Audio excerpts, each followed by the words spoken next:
Welcome to BPC news. బులెటిన్ల ముందుగా headlines.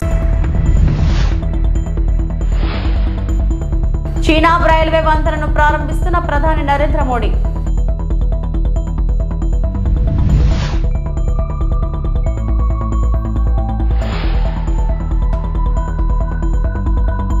ఏపీలో మెగా డిఎస్సి పరీక్షలు ప్రారంభం.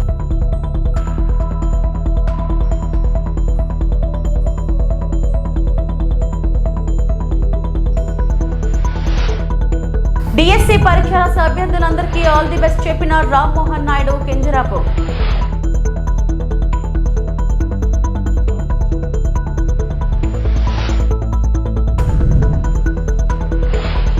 రాజ్యసభ ఎంపీగా కమల్ హాసన్ నామినేషన్ దాఖలు.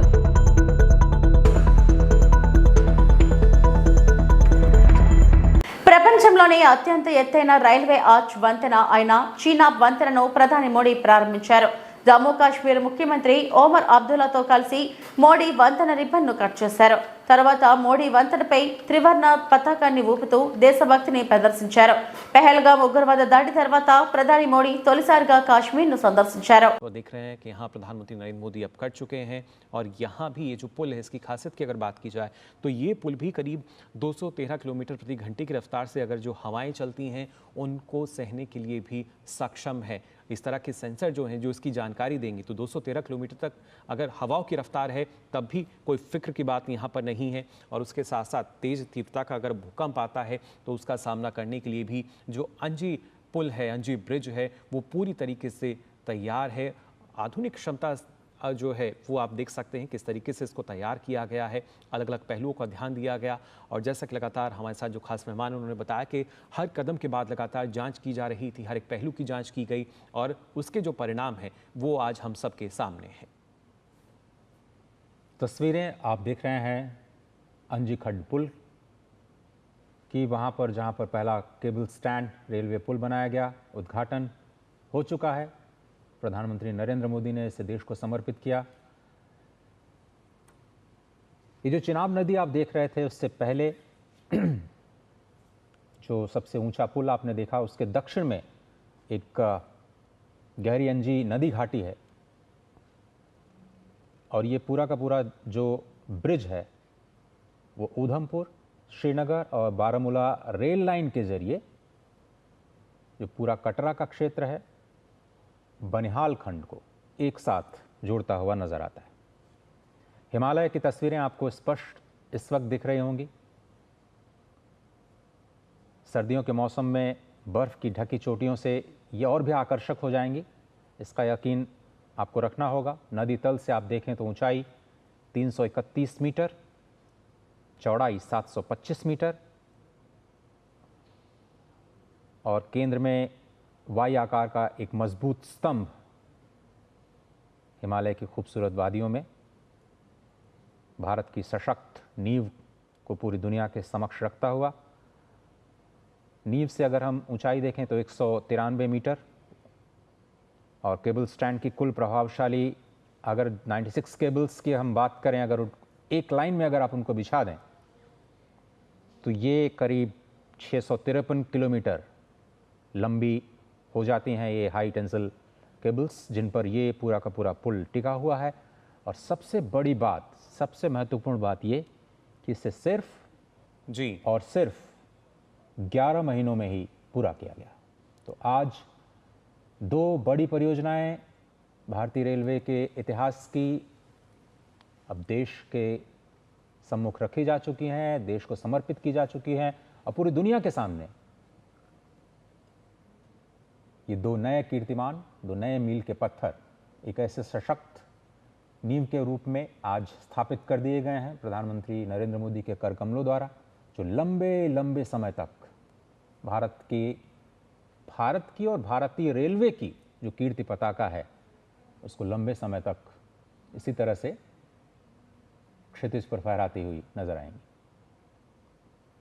तो इन तस्वीरों में आप देख सकते हैं एनजी ब्रिज को, जिसका उद्घाटन किया प्रधानमंत्री नरेंद्र ఏపీలో మెగా డిఎస్సి పరీక్షలు ప్రారంభమయ్యాయి. పరీక్షా కేంద్రంలోకి ఉదయం విడతలో 9 గంటల వరకు అభ్యర్థులను అనుమతించారు. 9:30 గంటల నుండి 12 గంటల వరకు ఎగ్జామ్ ఉండనుంది. ఈ నెల 30 వరకు పరీక్షలు కొనసాగనున్నాయి.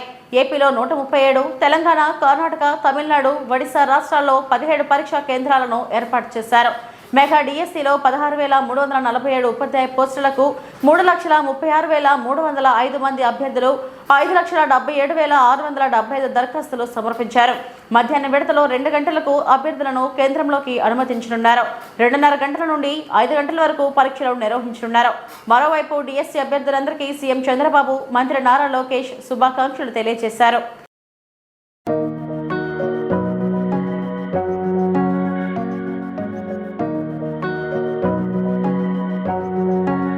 ఎన్నికల ముందు ఎన్డీఏ కూటమి ఇచ్చిన హామీ మేరకు 16,347 ఉపాధ్యాయ పోస్టుల భర్తీకి సంబంధించిన మెగా డిఎస్సి నోటిఫికేషన్ ప్రక్రియ అధికారికంగా ప్రారంభమైంది. ఈ రోజు రాష్ట్ర వ్యాప్తంగా డిఎస్సి పరీక్షలు ప్రారంభమయ్యాయి. గౌరవనీయ ముఖ్యమంత్రి నారా చంద్రబాబు నాయుడు ముఖ్యమంత్రి అయిన వెంటనే సంతకం చేసిన తొలి ఫైల్ ఇదే కావడం గర్వకారణం. ఇది యువత భవిష్యత్తుపై ఆయనకు ఉన్న నిబద్ధతను ప్రతిబింబిస్తుంది. పరీక్షా ప్రక్రియను పారదర్శకంగా, వేగంగా, సమర్థవంతంగా నిర్వహించేందుకు అహర్నిశలు శ్రమించిన నారా లోకేష్ కి హృదయపూర్వక కృతజ్ఞతలు. పరీక్ష రాసే అభ్యర్థులందరికీ ముందుగా ఆల్ ది బెస్ట్ చెప్పిన రామ్మోహన్ నాయుడు కింజరపు. అందరికీ నమస్కారం. రాష్ట్ర వ్యాప్తంగా నేటి నుండి డిఎస్సి పరీక్షలు రాస్తున్న అభ్యర్థులందరికీ ముందుగా ఆల్ ద బెస్ట్. ఒక టీచర్ అంటే సమాజం ఎంతో గౌరవిస్తుంది. అలాగే సమాజ నిర్మాణంలో కూడా వారి పాత్ర ఎంతో ముఖ్యమైనది. అందుకని యువత కూడా డిఎస్సి పరీక్ష ద్వారా టీచర్లు అవ్వాలని పట్టుదలతో కృషి చేస్తారు. కానీ గత ప్రభుత్వ కాలంలో మెగా డిఎస్సి నిర్వహిస్తామని యువతను నమ్మించి మాయమాటలు చెప్పి ఒక్క డిఎస్సి పరీక్ష కూడా నిర్వహించకుండా 5 సంవత్సరాలు యువత విలువైన సమయాన్ని వృధా చేసి వాళ్ళ భవిష్యత్తుని పూర్తిగా ప్రశ్నార్థకరంగా మార్చారు. అదే సమయంలో మేము ప్రతిపక్షంలో ఉన్నప్పుడు నారా లోకేష్ అన్న సారథ్యంలో జరిగిన యువగలం ద్వారా డిఎస్సి అభ్యర్థుల తాలూకా సమస్యలు తెలుసుకొని వాళ్ళకు అండగా నిలబడి వాళ్ళ తరపున పోరాటం చేశాం. ఎన్నికల హామీగా చంద్రబాబు నాయుడు గారు మెగా డిఎస్సి నిర్వహిస్తామని ఆనాడు వాగ్దానం కూడా చేశారు. ఎందుకంటే చంద్రబాబు నాయుడు గారు రాష్ట్రం అభివృద్ధి చెందాలనంటే విద్యా వ్యవస్థ బలంగా ఉండాలని నమ్మే వ్యక్తి. అందుకే ఆయనకి డిఎస్సి యొక్క ప్రాధాన్యత కూడా తెలుసు. చరిత్ర చూసుకుంటే రాష్ట్రంలో 16 డిఎస్సి పరీక్షలు జరిగితే అందులో 12 తెలుగుదేశం పార్టీ హయాంలోనే జరిగాయి. అందులో 9 సార్లు చంద్రబాబు నాయుడు గారు స్వయంగా ముఖ్యమంత్రిగా ఉన్నప్పుడే జరిగాయి. ఇంక్లూడింగ్ 2018లో జరిగిన లాస్ట్ డిఎస్సి కూడా ఆయన హయాంలో జరిగింది. మీ యొక్క సపోర్ట్తో, కోట్లాది మంది ప్రజల తాలూకా ఆశీస్సులతో కూటమి ప్రభుత్వం అధికారంలోకి వచ్చిన తర్వాత ఇచ్చిన మాట నిలబెట్టుకునే విధంగా చంద్రబాబు నాయుడు గారు 16,347 పోస్టులతో మెగా డిఎస్సి నోటిఫికేషన్ పైన మొట్టమొదటి సంతకం పెట్టారు. నేను కూడా శ్రీకాకుళం జిల్లాలో పోటీ పరీక్షలు ప్రిపేర్ అవుతున్న అభ్యర్థులకి సపోర్ట్ చేయడానికి ఎర్రన్న విద్యా సంకల్పం అనే కార్యక్రమం ద్వారా పరీక్షలు నిర్వహించి వాళ్ళకి కావలసిన బుక్ సెట్స్ డిస్ట్రిబ్యూట్ చేశాం. మాక్ టెస్ట్ కూడా నిర్వహించాం. ఈ పరీక్షల సమయంలో డిఎస్సి అభ్యర్థుల తాలూకా పట్టుదల, కృషి నేను కల్లారా చూశాను. ముఖ్యంగా కొంతమంది మహిళలు చంటి పిల్లలతో వచ్చి మరీ పరీక్ష రాశారు. నాకు ఆశ్చర్యం కలిగించిన విషయం ఏంటంటే ఈ మాక్ టెస్ట్లకి సుమారు 85% మహిళలే హాజరయ్యారు. దీన్ని బట్టి మనకు అర్థమవుతుంది ఉద్యోగం సాధించాలనే ఉత్సాహం మహిళల్లో ఎంత ఉందని. అలాగే రాష్ట్రంలో ఎంతోమంది నాయకులు లోకేష్ అన్న గారిని స్ఫూర్తిగా తీసుకొని కోచింగ్ క్లాసెస్, మాక్ టెస్ట్ ఇలా ఎన్నో కార్యక్రమాలు చేశారు. మీకోసం, మీ విజయం కోసం. ఆ విజయాన్ని అందించుకునే సమయం ఇప్పుడు వచ్చింది. మీ కష్టం, మీ శ్రమ, మీ కుటుంబ సభ్యుల సహకారం మీకు అందరికీ కూడా తోడుగా ఉంటాయి. ధైర్యంగా పరీక్షలు రాసి మీరు కోరుకున్న విజయాన్ని అందుకోవాలని మనస్ఫూర్తిగా కోరుకుంటున్నాను. మీ కలలను సాకారం చేసుకునే ఈ ప్రయాణంలో మేము ఇప్పుడు కూడా మీకు తోడుగా ఉంటాం. Once again I wish you all the best. నమస్కారం. రాష్ట్రంలో 7 మార్కెట్ యార్డుల ద్వారా హెచ్డి బర్లీ పొగాకు కొనుగోలు చేయాలని ప్రభుత్వం నిర్ణయించిందని వ్యవసాయ శాఖ మంత్రి శ్రీ కింజరాపు అచ్చెన్నాయుడు అన్నారు. కంపెనీలు కొనగా మిగిలిన ఉత్పత్తి ప్రభుత్వం కొంటుంది. ఉమ్మడి గుంటూరు, ప్రకాశం జిల్లాలోని పర్చూరు, ఇంకొల్లు, మార్టూరు, పెద్దినందిపాడు, ప్రత్తిపాడు, చిలకలూరిపేట, మద్దిపాడు యార్డుల ద్వారా శుక్రవారం నుంచే సేకరణ ప్రారంభించనున్నారు. హెచ్డి బర్లీ పొగాకును ఐటీసీ, జీపీఎస్ సంస్థలు కలిపి 25 మిలియన్ కిలోలు, చిన్న కంపెనీలు 20 మిలియన్ కిలోలు చొప్పున కొనాలి. 2, 3 గ్రేడ్ల రకాలు కొనేలా కంపెనీలతో మాట్లాడాలి. ప్రధాన రకాన్ని క్వింటాల్కు 12,000కు తగ్గకుండా సేకరించాలి. గత సంవత్సరం దాదాపుగా 45-50 మిలియన్ కేజీలు పంట వచ్చింది.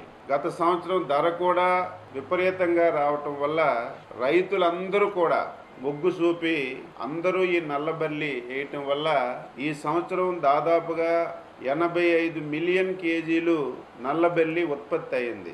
ఒకేసారి 2-3 వంతులు ఏదైతే ప్రొడక్షన్ పెరగడం వల్ల కంపెనీలన్నీ కూడా కొనడానికి చొరవ చూపలేదు. మేము మళ్ళీ గత నెలలో రైతుల దగ్గరికే వెళ్ళి పొలాల్లో స్టాక్ అంతా చూసి కంపెనీలో ఏ విధంగా ఇది సేల్స్ చేస్తున్నారో చూసి ఒక సమావేశం పెట్టి స్పష్టంగా మేము మళ్ళీ కంపెనీలకు అన్నింటికి కూడా ఆదేశాలు ఇచ్చినా సరే కొనుగోళ్లు చాలా మందకొడిగా సాగుతున్నాయి. మేము ఏదైతే గుంటూరు వ్యవసాయ యూనివర్సిటీలో సమావేశం పెట్టినప్పటి నుంచి ముఖ్యమంత్రి గారు రివ్యూ చేసిన తర్వాత ఈ రోజు వరకు దాదాపుగా జీపీఐ కానీ ఐటీసీ కానీ మిగిలినటువంటి కంపెనీలన్నీ కూడా 25 మిలియన్ కేజీలు ఇంతవరకు కొనబడింది. అంటే 85 మిలియన్ కేజీలు పొగాకులో 25 మిలియన్ కేజీలు పొగాకే కొనబడింది. మిగిలిన పొగాకంతా కూడా పొలాల్లో ఉండడం వల్ల వర్షాలు పడడం వల్ల దీనన్నింటికి మించి అసలు కంపెనీలు కొంటాయా లేదా, మేము చాలా పెట్టుబడులు పెట్టాము అని చెప్పి రైతులందరూ ఆందోళన చెందుతున్నారు. ఇటువంటి సందర్భంలో మళ్ళీ ముఖ్యమంత్రి గారు ఈవేళ సమావేశం పెట్టి స్పష్టంగా ఒక నిర్ణయం తీసుకున్నారు. ఏదైతే రిమైనింగ్ ఉన్నటువంటి నల్లబెల్లిని 2 కంపెనీలు జీపీఐ ఐటీసీ తప్పనిసరిగా 20-25 మిలియన్ కేజీలు నల్లబల్లి కొనాలని చెప్పి వాళ్ళకి స్పష్టంగా ఆదేశాలు ఇచ్చాం. వాళ్ళ నుంచి కూడా సానుకూలంగా మేము ఈసారి కొంటామని చెప్పి సమాచారం ఇచ్చారు. దీంతో పాటుగా అనేక చిన్న కంపెనీలు ఉన్నాయి. ఈ కంపెనీలన్నింటికి 20 మిలియన్ కేజీలు పొగాకు కొంటామని వాళ్ళు కూడా చెప్పారు. ఇవన్నీ కొన్న తర్వాత కూడా ఇంకా ఒక 20-25 మిలియన్ కేజీలు పొగాకు ఇంకా ఉండిపోతుంది. దీన్ని ఏం చేయాలని ఆలోచన చేస్తే మనకి రైతులు ముఖ్యం. ఎట్టి పరిస్థితుల్లో రైతులు ఇబ్బంది పడకూడదని ఈరోజు సమావేశంలో ముఖ్యమంత్రి గారు స్పష్టంగా ఆదేశాలు ఇచ్చారు. మిగిలిపోయినటువంటి ఈ 20-25 మిలియన్ కేజీలు నల్లబల్లి పొగాకుని మార్క్ ఫెడ్ ద్వారా ఇమీడియట్ గా కొనుగోలు చేయమని చెప్పి స్పష్టంగా ఆదేశాలు ఇచ్చారు. ఈ ఆదేశాలని రేపటి నుంచి అమలు చేస్తున్నాం. ఈ రాష్ట్రంలో 7 మార్కెట్ యార్డులను గుర్తించాం. పచ్చూరు, ఇంకొల్లు, ముద్దూరు, పెద్దనందిపాడు, పత్తిపాడు, చిలకలూరుపేట, మద్దిపాడు ఈ 7 మార్కెట్ యార్డుల్లో ఏదైతే మా మార్క్ ఫెడ్ నుంచి ఎవరైతే రిటైర్ అయినటువంటి అనుభవం. మాజీ సీఎం జగన్ తెనాలి పర్యటనపై aquacultural development authority chairman Anam Venkata Ramana Reddy ఘాటుగా విమర్శించారు. గంజాయి బ్యాచ్ రౌడీ షీటర్లు జగన్ కు చిన్నపిల్లలాగా కనిపిస్తున్నారని ఎద్దేవా చేశారు. తెనాలిలో రౌడీ షీటర్లను పరామర్శించిన జగన్ కు మానసిక స్థితి సరిగా లేదని విమర్శించారు. సీఎం చంద్రబాబు గురించి తప్పుగా మాట్లాడిన జగన్ క్షమాపణ చెప్పాలని డిమాండ్ చేశారు. మా పిచ్చోడు మా హాఫ్ టికెట్ అది సీఎం అనుకున్నాడు. తిక్కనాయాలా అది సీఎం కాదురా, చీఎం. చీఎం అంటే నిన్ను చీ కొడుతున్నారనే విషయం జగన్మోహన్ రెడ్డి మన హాఫ్ టికెట్ గుర్తుపెట్టుకోవాలని కూడా మనవి చేస్తా ఉన్నా. ఈరోజు ఆ రోజు బాబు గారిని ఏదంటే అది ఏది రోడ్లో కొట్టాలా, చంద్రబాబు గారిని రోడ్లో కొట్టాలా అనే మాట జగన్మోహన్ రెడ్డి నోట్లో నుంచి వచ్చింది. ఈరోజు నేను అడుగుతున్నా, చంద్రబాబు నాయుడు గారి మీద సిబిఎన్ గారి మీద ఉండే కేసులు 24. ఆ 24 కేసుల్లో 22 కేసులు నువ్వే పెట్టావు. నువ్వో మీ తండ్రి గారో ఎవరో మీరిద్దరే పెట్టారు. దాంట్లో 2 కేసులు మామూలు కేసులు, మిగతా అన్నీ కావాలని పెట్టిన కేసులు అనే విషయం నీకు బాగా తెలుసు. ఇంకోటి కూడా చెప్తున్నాం, చెప్పుతో కొట్టాలా? డెఫినెట్గా కొట్టాలి. నిన్ను ఎందుకు కొట్టాలంటే నువ్వు చేసిన తప్పులకి, నువ్వు చేసిన దొంగతనాలకి శిక్ష పడకుండా తప్పించుకుంటున్నావు కాబట్టి, నువ్వొక ద్రోహివి కాబట్టి, నువ్వొక దొంగవ కాబట్టి నీతో పాటు మంచోళ్ళు ఉంటారా? ఎట్లుంటారు? నీ సీఎంఓ, నువ్వు సీఎంగా ఉన్నప్పుడు సీఎంఓలో ఉండే వాళ్ళందరూ దొంగలే, నీ మంత్రులందరూ దొంగలే, నీ చుట్టూ ఉన్న బ్యాచ్ అంతా దొంగ బ్యాచే, నీకుండే మెయిన్ కార్యకర్తలు సగం మంది ఇటువంటి వాళ్లే, మంచోడు ఎవడు నీతో ఉండడు. కాబట్టి జగన్మోహన్ రెడ్డి చంద్రబాబు నాయుడు గారికి క్షమాపణ చెప్పాలి, క్షమాపణ చెప్పాలి అని మేము డిమాండ్ చేస్తున్నాం. మాటలు జాగ్రత్తగా రాని. నువ్వు గౌరవంగా మాట్లాడితే మేము గౌరవంగా మాట్లాడతాం, నువ్వు రెస్పెక్ట్ఫుల్గా మాట్లాడితే మేము రెస్పెక్ట్ఫుల్గానే మాట్లాడతాం. నువ్వు మాకు విలువిస్తే మేము మీకు విలువిస్తాం.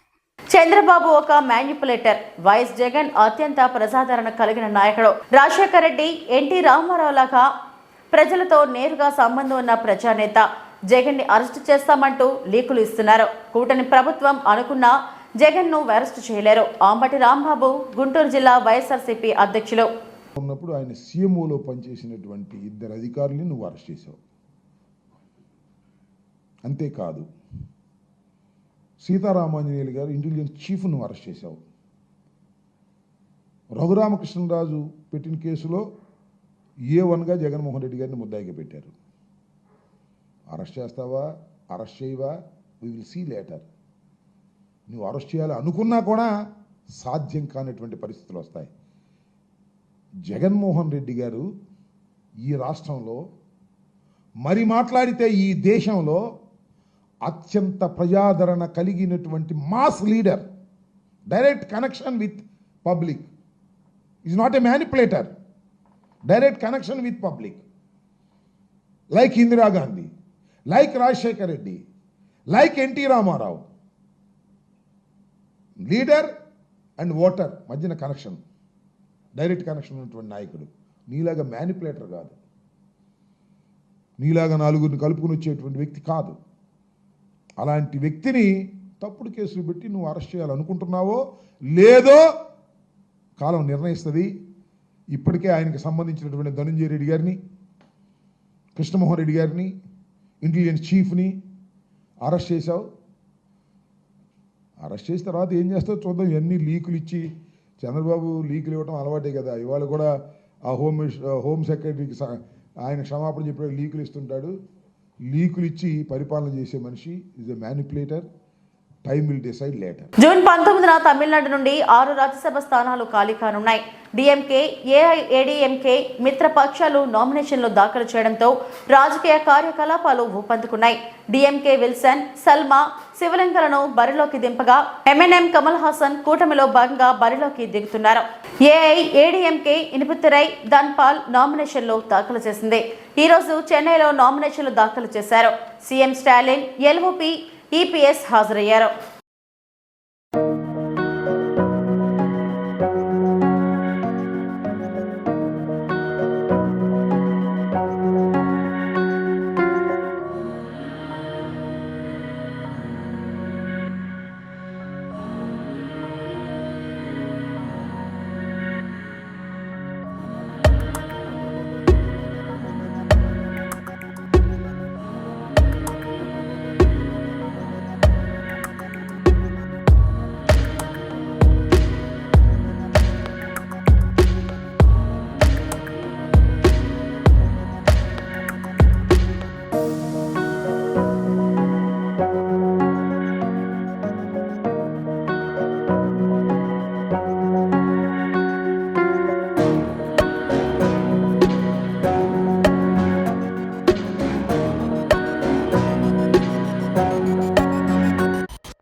ముస్లిం సోదరులకు బక్రీద్ శుభాకాంక్షలు తెలిపిన టీడీపీ పార్టీ రాష్ట్ర కార్యనిర్వాహక కార్యదర్శి ఆదిగుడిసే కృష్ణమ్మ. కర్నూలు జిల్లా ఆదోని పట్టణంలో టీడీపీ పార్టీ రాష్ట్ర కార్యనిర్వహణ కార్యదర్శి ఆదిగుడిసే కృష్ణమ్మ నివాసంలో విలేకరుల సమావేశంలో మాట్లాడుతూ నియోజకవర్గంలోని ముస్లిం సోదరులకు చుట్టుపక్కల గ్రామాల ముస్లిం సోదరులకు బక్రీద్ శుభాకాంక్షలు తెలిపారు. ఈ సందర్భంగా ఆమె మాట్లాడుతూ ముస్లిం మత పెద్దలు సోదరులు బక్రీద్ పండుగ కుటుంబ సభ్యులతో బంధువులతో సంతోషంగా జరుపుకోవాలని ఆమె చెప్పారు. అందరూ ప్రశాంత వాతావరణంలో పండుగలు జరుపుకోవాలని అన్నారు.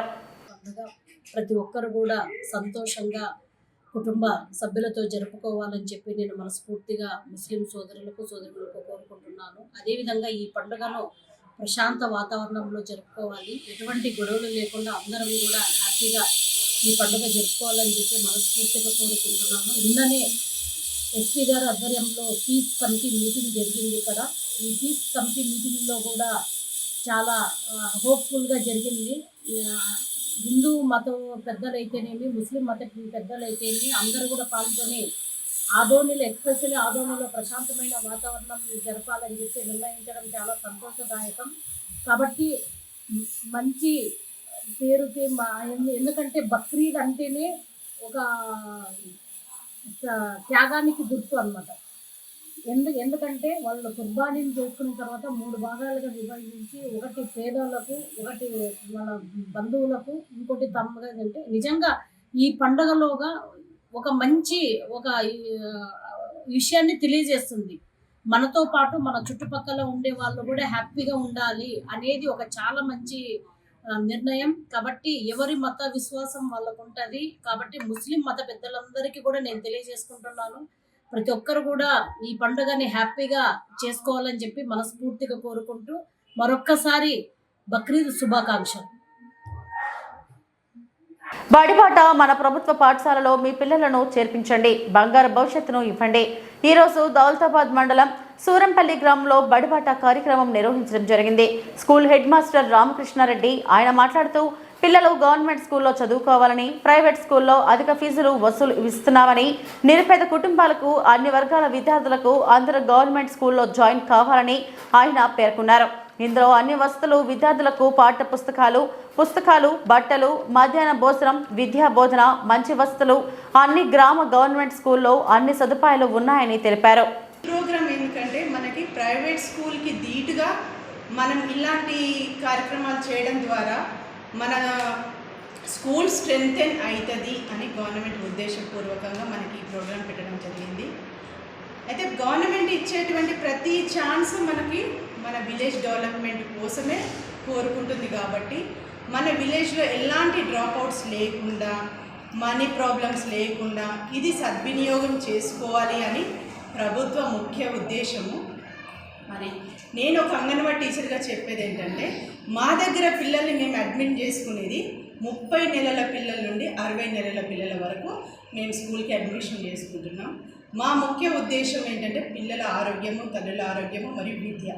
ఆ విద్య ఆటపాటలతో కూడుకున్నటువంటి విద్య.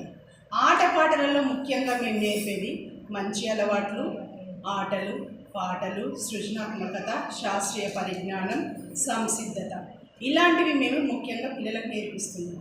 అయితే మన తల్లులకు ఉద్దేశం ఏంటి అంటే, ప్రైవేట్ స్కూల్లో రాస్తున్నారు, బుక్స్ మెయింటైన్ చేస్తున్నారు, అట్లా వీళ్ళు రాయడం లేదు, ఇంటికి వచ్చి హోంవర్క్ చేయడం లేదని తల్లుల్లో ఒక అపోహ ఉంది. ఆ అపోహను ముఖ్యంగా తొలగించి పిల్లలకు మేము అక్కడ నేర్పించేది ఏంటి, ఆటలతోని ఎలాంటి ఫౌండేషన్ అవసరమో అలాంటి ఫౌండేషన్కి సంబంధించినవి మేము నేర్పిస్తున్నాం. కానీ అది బయట ఎక్స్ప్రెస్ చేయలేము కదా, అది ఎప్పుడు ఉపయోగించుకోవాలో అప్పుడు ఉపయోగించుకుంటారు పిల్లలు. అయితే ఇంకొకటి, మనకి ఇల్లు కట్టడానికి పునాది ఎంత ముఖ్యమో అలాంటి పునాది మా అంగన్వాడీ స్కూల్ నుండే మేము స్టార్ట్ చేయడం జరుగుతుంది. ఆ పునాది గట్టిగా ఉంటేనే ఇల్లు బాగుంటుంది. పిల్లర్స్ ఫస్ట్, పునాది ఫస్ట్, తర్వాత పిల్లర్స్. ఆ పునాది మేము అంగన్వాడీ చేస్తే పిల్లర్స్ గవర్నమెంట్ స్కూల్ వాళ్ళు వేస్తుంది. కాబట్టి గవర్నమెంట్ నుండి వచ్చే ప్రతి ఒక్క అవకాశాన్ని దుర్వినియోగం చేసుకోకుండా ఉపయోగించుకొని అందరం తోడ్పడదామని కోరుకుంటున్నాం. తిరుపతి శ్రీ గోవిందరాజ స్వామి బ్రహ్మోత్సవాల్లో 4వ రోజైన గురువారం రాత్రి స్వామివారు సర్వభూపాల వాహనంపై భక్తులను కటాక్షించారు. రాత్రి 7 గంటలకు వాహన సేవ ప్రారంభమైంది. భక్తులు అడుగడుగునా కర్పూర హారతులు సమర్పించి శ్రీవారిని దర్శించుకున్నారు. సర్వభూపాల వాహనం యశోప్రాప్తి. సర్వభూపాల అంటే రాజులందరూ అని అర్థం. వీరిలో దీకాల్పలకులు కూడా చేరుతారు. వీరందరూ స్వామివారిని తమ భుజస్కంధాలపై హృదయంలో ఉంచుకొని సేవిస్తారు. తద్వారా వారి పాలనలో ప్రజలు ధన్యులవుతారు అనే సందేశాన్ని ఈ వాహన సేవల నుంచి గ్రహించవచ్చు. వాహన సేవలో తిరుమల పెద్ద జిఆర్ స్వామి, చిన్న జిఆర్ స్వామి, FAN CAO ఓ బాలాజీ, డిప్యూటీ ఈవో విఆర్ శాంతి, ఏఈఓ మునికృష్ణారెడ్డి, AVSO మోహన్ రెడ్డి, పలువురు అధికారులు, శ్రీవారి సేవకులు, భక్తులు పాల్గొన్నారు.